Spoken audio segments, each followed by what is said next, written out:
আসসালামু আলাইকুম রহমতুল্লাহি ওয়া বারাকাতুহু।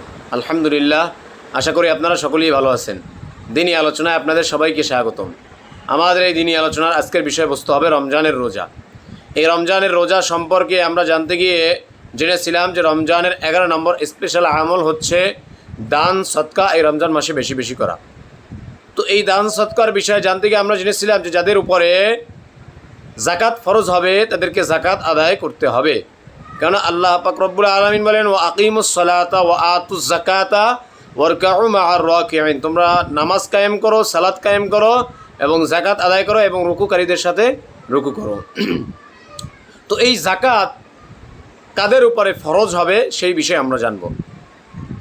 মুসলমান স্বাধীন, কোনো মুসলমান স্বাধীন এবং প্রাপ্তবয়স্ক জ্ঞানবান, অর্থাৎ মুসলমান হতে হবে, আবার তাকে স্বাধীন হতে হবে, আবার তাকে প্রাপ্তবয়স্ক হতে হবে, আবার তাকে পাগল না, তাকে জ্ঞান সম্পূর্ণ হতে হবে।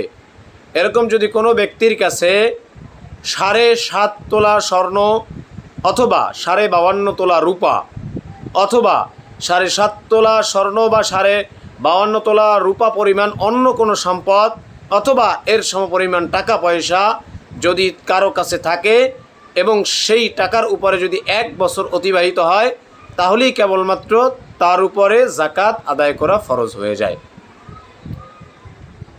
এই সমস্ত ব্যক্তিদের উপরে জাকাত ফরজ হবে, তবে শর্ত ওই মালগুলো নিত্য প্রয়োজনীয় জিনিসের বাহিরে হতে হবে এবং ঋণের বাহিরে হতে হবে। ঋণগ্রস্ত হলে হবে না।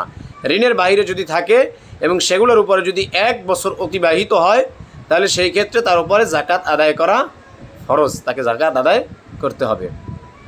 আর এই জাকাত কতটুকু আদায় করবে? এই যে মালের কথা বললাম, এই মালের 40 ভাগের 1 ভাগ আল্লাহর রাস্তায় দান করবে, অর্থাৎ জাকাত আদায় করবে। এই মালের 40 ভাগের 1 ভাগ তাকে জাকাত দিতে হবে। আর এই জাকাতের সাথে সাথে ঈদুল ফিতরের দিন সদকায়ে ফিতির আদায় করতে হবে। সদকায়ে ফিতির এটা ঈদুল ফিতরের দিন আদায় করতে হবে, এটা আদায় করা সুন্নাত। আর এই সদকায়ে ফিতির কি দিয়ে আদায় করা হবে?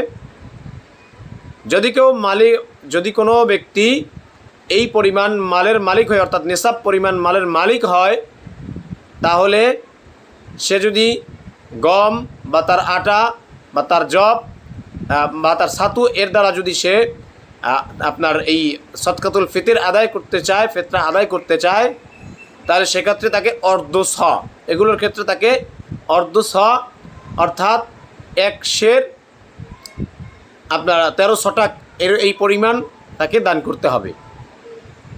আর যদি খেজুর বা জব দেওয়া হয় তাহলে 1 সা অর্থাৎ 4 সের পরিমাণ তাকে এই মাল থেকে তাকে দান করতে হবে। যদি এগুলো দান করে তাহলে সদকাতুল ফিতর আদায় হয়ে যাবে। আর এই সদকাতুল ফিতর এটা নিজের পক্ষ থেকে, নিজের পরিবারের সন্তান যারা আছে তাদের পক্ষ থেকে, সবার পক্ষ থেকে এই সদকাতুল ফিতর আদায় করতে হবে। এই সদকাতুল ফিতর আদায় করতে হবে। তো এই দান সদকা জাকাত এটা রমজান মাসে আদায় করা কেন? কারণ আল্লাহর রাসূল সাল্লাল্লাহু আলাইহি ওয়াসাল্লাম এই রমজান মাস আসলে তার এমনিতেই তো দান অনেক পরিমাণে ছিল, কিন্তু এই রমজান মাস আসলে তার আরও দান বৃদ্ধি পেয়ে যেত, সে দান করতেই থাকতো। কেন? কারণ তিনি জানতেন যে তাকে দেওয়ার মালিক হলো আল্লাহ, অতএব সে ফকির হবে না, সে গরিব হবে না। কেননা মা নাকাসাত সাদকাতুম মিন মালিন, সদকা করার দ্বারা, দান করার দ্বারা, জাকাত আদায় করার দ্বারা, ফিতরা আদায় করার দ্বারা কখনো ধন সম্পদ কমে না, বরঞ্চ আল্লাহ তাআলা বাড়িয়ে দেয়, বরকত দান করে। এই জন্য আমাদের সকলেরই রমজানের 11 নম্বর স্পেশাল আমল যে দান সদকা করা বেশি বেশি, এটার উপরে আমাদের পরিপূর্ণ আমল করা। আল্লাহ তাআলা আমাদের সবাইকে এই রমজানের যে স্পেশাল আমলগুলো আছে, এই স্পেশাল আমলগুলোর উপরে আল্লাহ পাক রব্বুল আলামিন পরিপূর্ণভাবে আমল করার তৌফিক দান করুক। আমিন। ওয়া আখির দাওয়ানা আনিল হামদুলিল্লাহি রাব্বিল আলামিন। আসসালামু আলাইকুম ওয়া রাহমাতুল্লাহি ওয়া বারাকাতুহু।